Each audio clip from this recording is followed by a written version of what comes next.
eu já me apresentei, eu sou a Zódia. Eu vou agora abordar com vocês alguns aspectos importantes relacionados à queda em adultos e idosos, já que esse ciclo da vida, esses dois ciclos da vida, são os mais vulneráveis a quedas, né? Próximo. Então, a gente sabe que em qualquer momento da nossa vida a gente pode cair, mas à medida que a gente vai envelhecendo, nós temos uma esperada diminuição da nossa reserva funcional.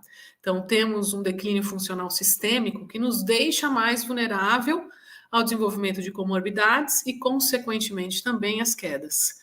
E é por isso que, nesse momento, eu vou destacar alguns conceitos importantes em relação ao idoso, né, por conta da senescência, que é o que é justamente esse envelhecimento, sinais do envelhecimento, né, dessa reserva funcional, para que a gente possa reforçar ainda mais, já que o cenário não é animador, é muito desafiador, como o Paulo falou, para as estratégias de prevenção. A gente acredita que são eventos como esse que conscientizarão, né, a população, os profissionais, a reforçarem as estratégias preventivas. Então, a gente tem, nesse ciclo da vida, a senescência, a diminuição da reserva funcional, que deixa mais vulnerável às quedas. Além disso, está muito vinculado à redução da capacidade funcional. À medida que o tempo vai passando e eu desenvolvo algumas comorbidades ou algumas condições de saúde associadas a todos os aspectos da senescência, eu fico mais propenso ainda a cair. E o resultado disso, no momento que eu caio, são um número maior de incapacidades ou anos vividos com mais incapacidades e a institucionalização. E aí o impacto oneroso, né, a todo o setor público e a família também. Quando a gente fala do perfil, as características das pessoas que caem, tem vários indicadores que direcionam as nossas estratégias de avaliação e é justamente isso que eu vou reforçar com vocês. Primeiro fator são os demográficos. A gente sabe que crianças menores que 5 anos e idosos com mais de 65 anos, né, ou 65 ou 60, são mais propensos a cair. Os idosos longevos, a partir dos 80, com certeza aumentam a nossa incidência. Em relação a outro fator de risco muito importante que a gente tem que considerar, são os fatores psicocognitivos. Então, quando o indivíduo, seja em qualquer ciclo da vida e faixa etária, ele apresenta um declínio cognitivo, seja ele permanente ou provisório, isso pode deixá-lo mais propenso a quedas e aumentar o risco. Além disso, nós temos a depressão, a ansiedade ou o delírio em alguns pacientes mais instáveis clinicamente.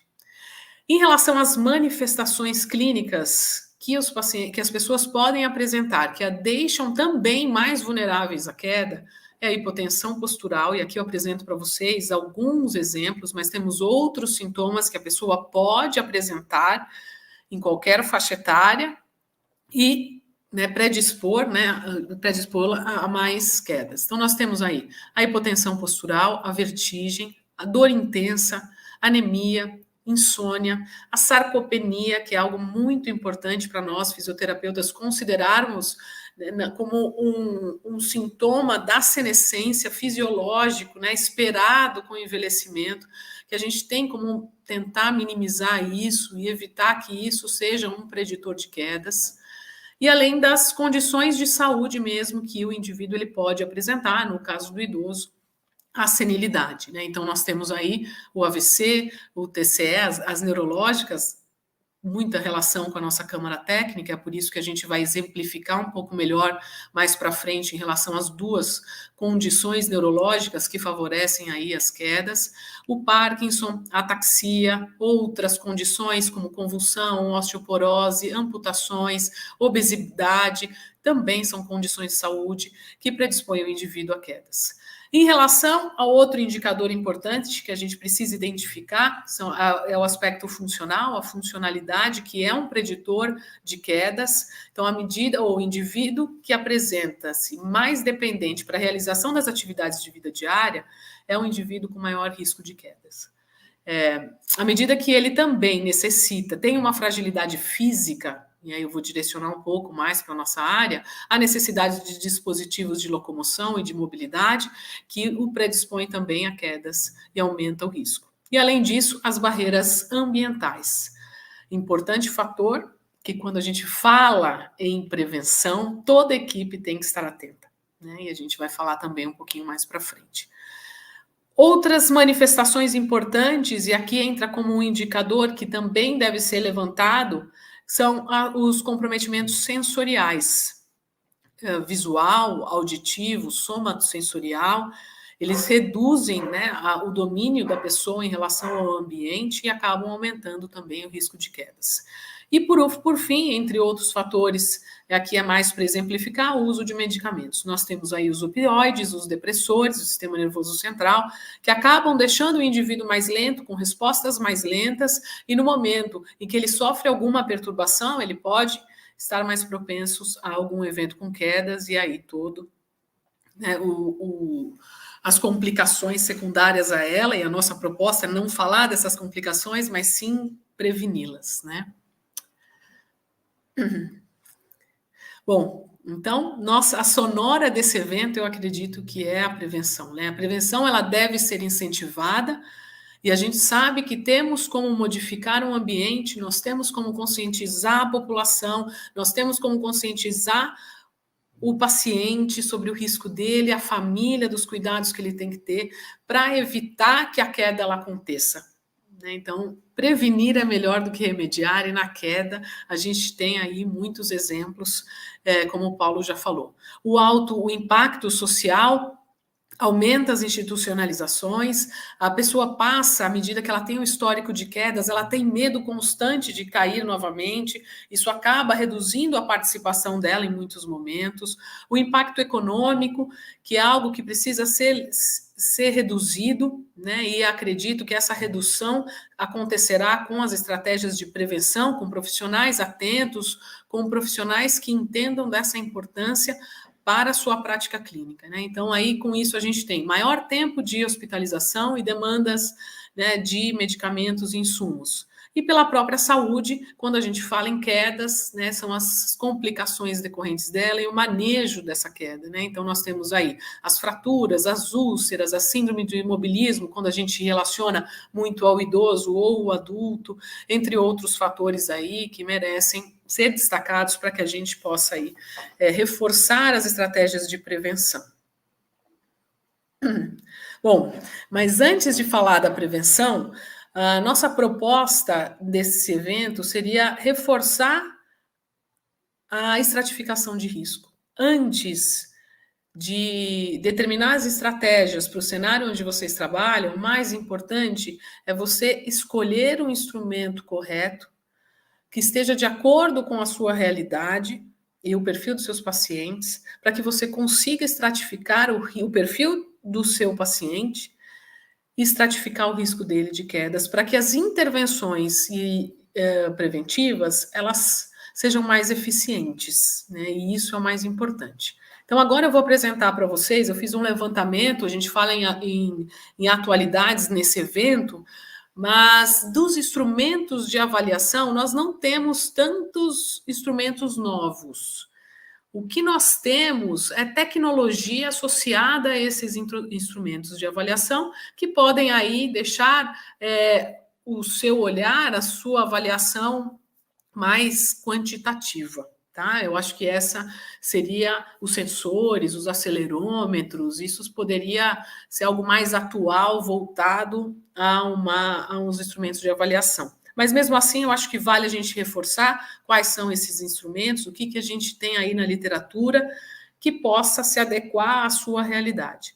Então, numa primeira etapa, né, quando se fala em prevenção de quedas, é a estratificação de risco. Então, primeiro você estratifica o risco desse paciente de cair entre baixo, intermediário ou alto.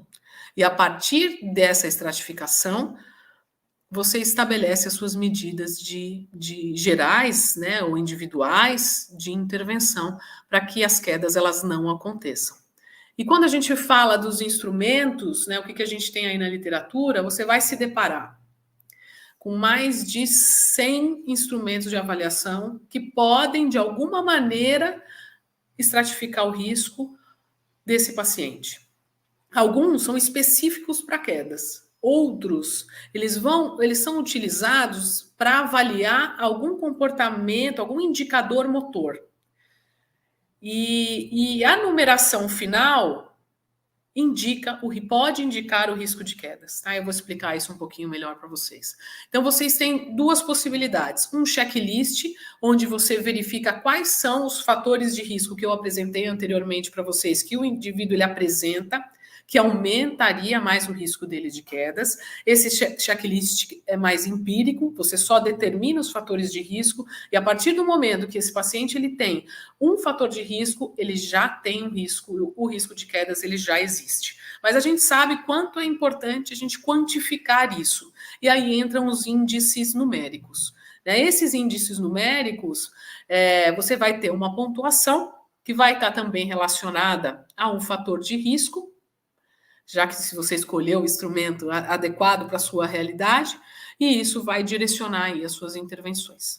Nós temos vários indicadores, nós temos vários fatores de risco, e alguns instrumentos servem para o domicílio, outros instrumentos servem para o hospital, que eu vou mostrar agora para vocês, é uma lista grande, eu não pretendo aqui especificar ou detalhar um ou outro instrumento, mas mostrar para vocês o que a literatura apresenta, e no momento que você for escolher, porque todos estão disponíveis, ou a maioria deles está disponível, alguns validados para a realidade brasileira, o que, com certeza nós indicaremos, e o tempo de aplicação deles, às vezes, é bem pequeno, então vale a pena essa investigação. Então, o que nós temos aqui nesse primeiro?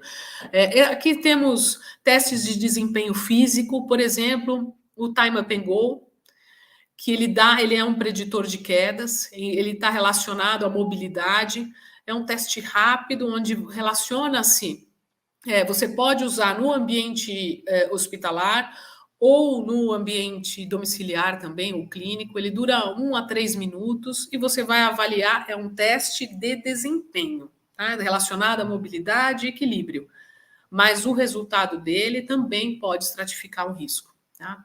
Nós temos escalas de equilíbrio, como a escala de equilíbrio de Berg, uma que está lá na frente, que eu vou apresentar para vocês, a escala, o mini best test, também são preditivos, que à medida que o paciente reduz o seu controle postural, a sua estabilidade aumenta, está diretamente relacionado ao aumento do risco de quedas, então ele é um importante índice também. E nós temos outros instrumentos mais específicos, como o índice de risco de quedas de Downtown. Ele relaciona fatores de risco, então você tem vários fatores de risco demográficos, cognitivos, sensoriais, uso de medicamentos. Aí, quanto mais fatores de risco o paciente apresentar, mais risco de quedas ele terá. Então, também é simples, ele é muito rápido de ser aplicado, e é quantitativo também, Então, aqui temos dois perfis. Não, pode passar, porque nós temos, ao longo dessa lista, nós temos testes de desempenho, índice dinâmico da marcha,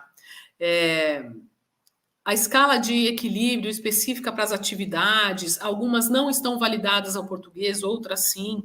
E se a gente olhar as datas, elas não são instrumentos novos, tá? Não são instrumentos novos, mas que a literatura incentiva a utilização, tá? E mais de acordo com a sua realidade.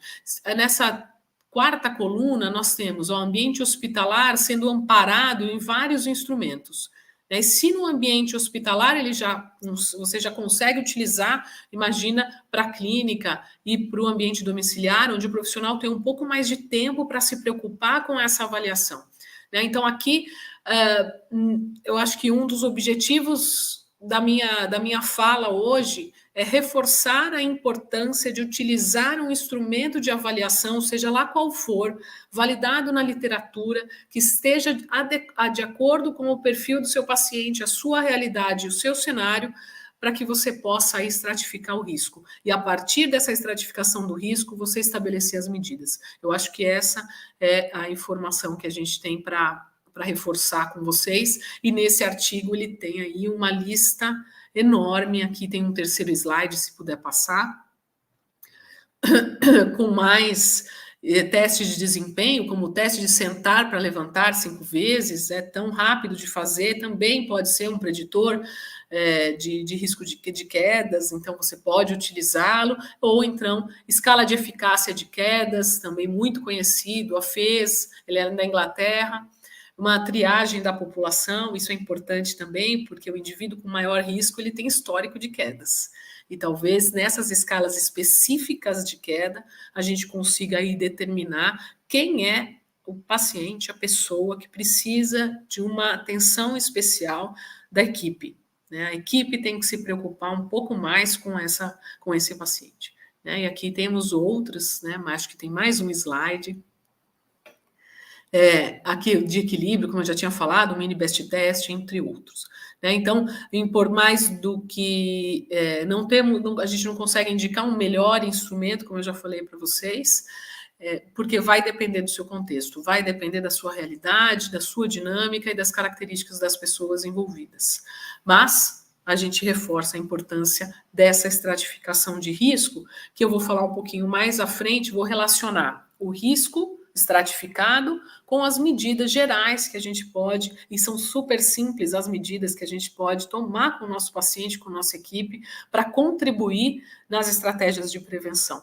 Acho que somos aqui um multiplicador, né, para melhorar a saúde pública de alguma maneira e reduzir efetivamente as quedas, pelo menos no Brasil, ou aqui em São Paulo, ou nas outras regiões, né? Acho que tem mais pessoas aqui de outros estados nos acompanhando, mas eu tenho certeza que a gente pode se diferenciar, né, se a gente entender da nossa importância como multiplicador nesse processo. Então, vamos falar um pouquinho dessa gestão e medidas. A gestão, né, das intervenções vão depender efetivamente da estratificação de risco. Então, com o instrumento que você utilizou, se foi um específico ou uma escala de avaliação, um questionário, você consegue aí definir um baixo risco de quedas, um risco intermediário de quedas ou um alto risco de quedas. Então, chegue a essa conclusão no final da sua avaliação, que é muito simples. Determine os fatores de risco, utilize o instrumento e chegue a essa, né, a essa estratificação.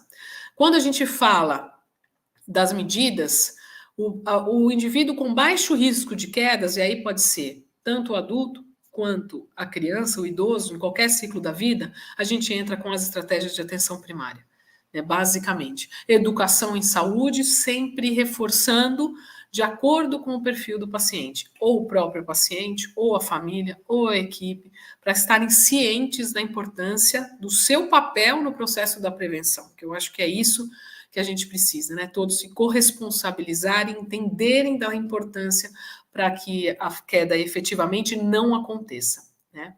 E uma da recomendação, quando a gente fala, né, de movimento, são as recomendações quanto à prática de atividade física, a gente se livrar do sedentarismo, né? Tirar aquele paciente de níveis que o deixam sedentário, talvez deixá-lo ativo, pode favorecer aí a manutenção desse baixo risco de quedas, da sua condição de saúde, né, melhor para que ele tenha também, né, menos adoecimento. Né? Quando a gente fala em risco intermediário ou no alto risco de quedas, a gente vai para outras intervenções, atenção especializada, mas também em prevenção secundária, terciária ou quaternária.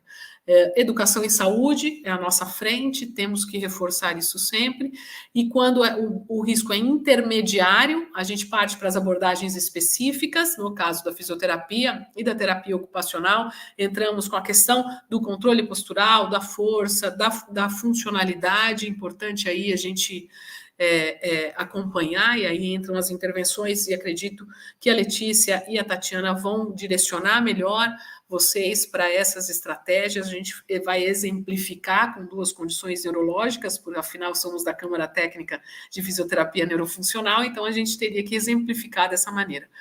Mas são abordagens específicas voltadas à condição clínica que esse paciente apresenta e ao risco dele, que provavelmente vai ser intermediário e alto risco de quedas por conta da comorbidade, né? Por conta da condição de saúde que a gente precisa.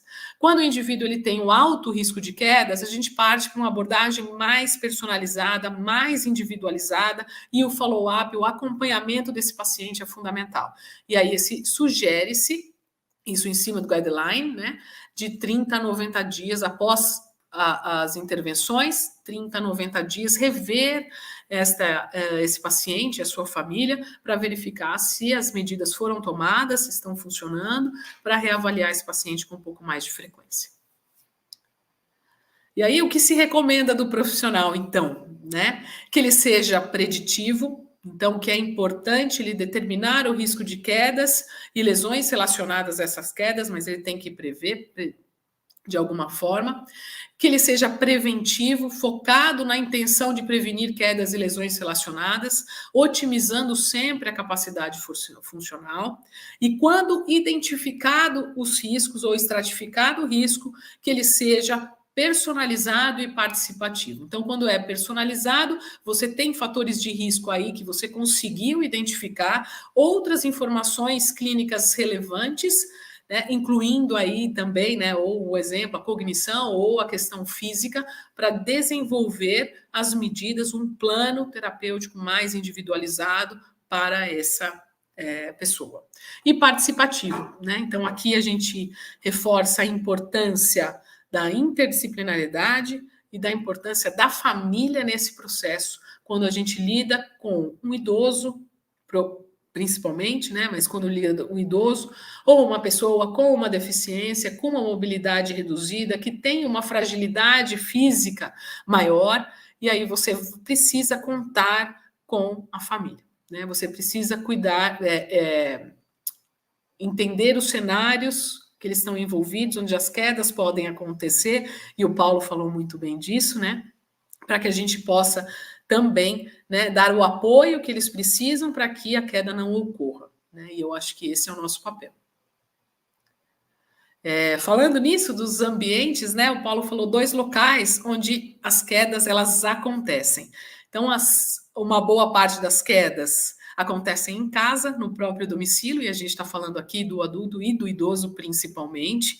Então, uma das estratégias é a mudança estrutural, mudança ambiental. Vamos trabalhar com os fatores contextuais. Aí, com certeza, o fisioterapeuta e o terapeuta ocupacional têm total competência para garantir, para informar o paciente e a família sobre a importância de uma casa segura, né? E o paciente consciente, corresponsável em mantê-la assim, porque eu acho que esse é o desafio da educação em saúde, né? A corresponsabilidade, é entender o seu papel e modificar o ambiente para que a queda não aconteça, né? Então, algumas sugestões que sempre são reforçadas.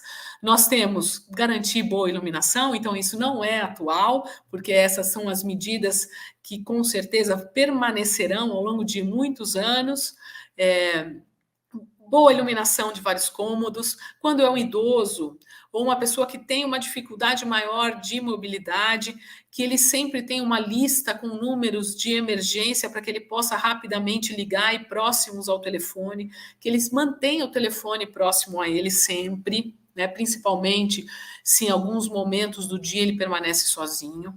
Evitar pisos escorregadios, evitar objetos. É uma casa mais minimalista, digo, né? Sem muitos objetos, nada que possa estar no acesso da pessoa, né? De que se locomove de um cômodo a outro. Quanto mais livre o espaço, melhor, né? Então, todas as escadas que tenha corrimão.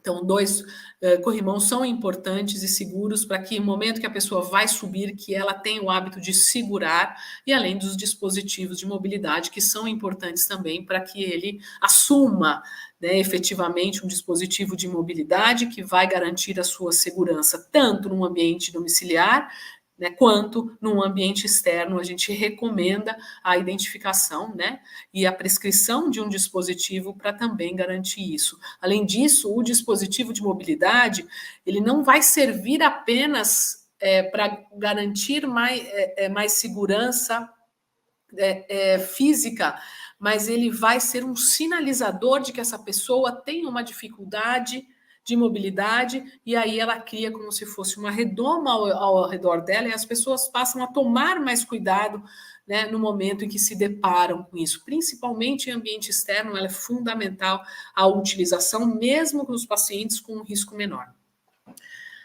Então, aqui é só o reforço, né, de basicamente informação para a família, de educação em saúde. E no hospital, como o Paulo falou, nós temos também aí, eu até me espantei quando a gente fez esse levantamento, porque muitos estudos também apresentam o domicílio com alta incidência de quedas, mas o hospital aí, ele está num topo alto e nos surpreende, porque nós temos vários protocolos para prevenção de quedas no hospital, do Ministério da Saúde, e a gente precisa colocar isso em prática efetivamente, porque os protocolos eles são muito bem descritos, os protocolos eles são eficientes desde que eles sejam aplicados. Então, aí nós temos a responsabilidade interdisciplinar por esse processo, da gestão a toda a equipe responsável por esse processo, né, de prevenção de quedas. Então, a avaliação de risco ela deve acontecer a partir do momento que você estratifica o risco no paciente do hospital,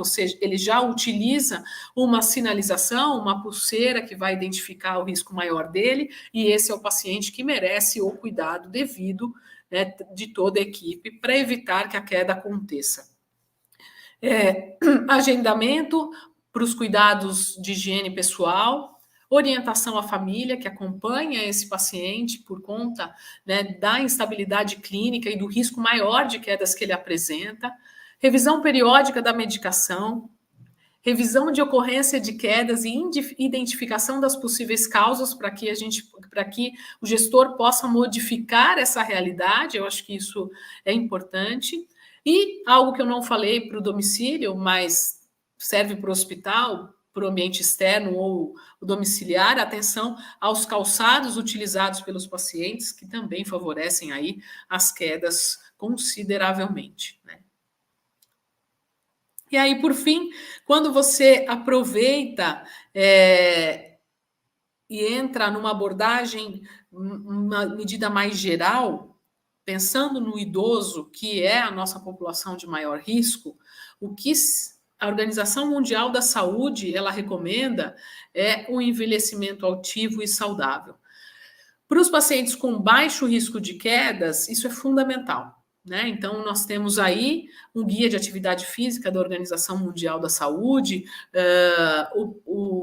para a população brasileira, nós temos o internacional, feito pela Organização Mundial da Saúde, que quer tirar a população de níveis do sedentarismo.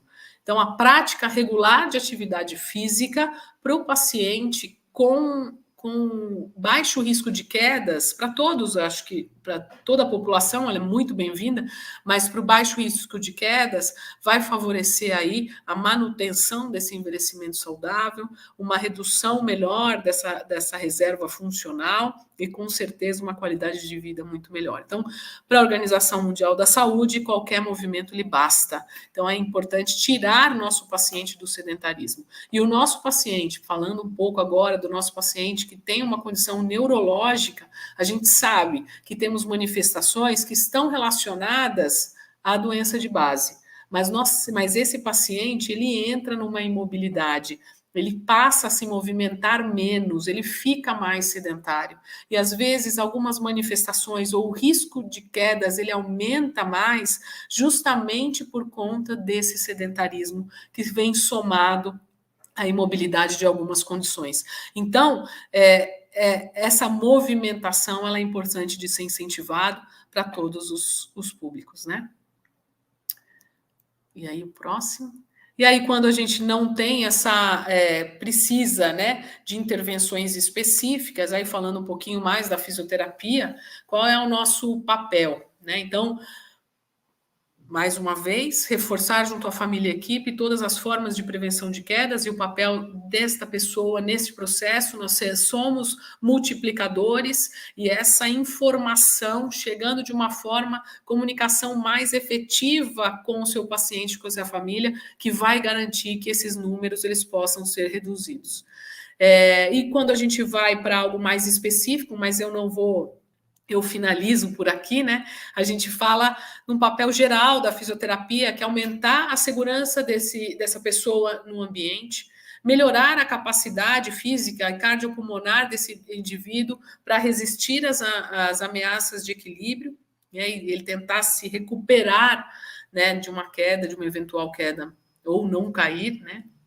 Recuperar a confiança no que diz respeito à capacidade de locomoção segura e eficaz no ambiente diário. Então, a nossa proposta, eu acho que eu até finalizo aqui. Tem mais algum? Então, a nossa proposta efetivamente é essa, é de trazer a importância da prevenção, da estratificação do risco, para que as medidas sejam mais eficazes. Mas não esqueçam que educação em saúde é a chave para que a gente consiga mudar essa realidade e nós, da Câmara Técnica, esperamos ter contribuído para isso.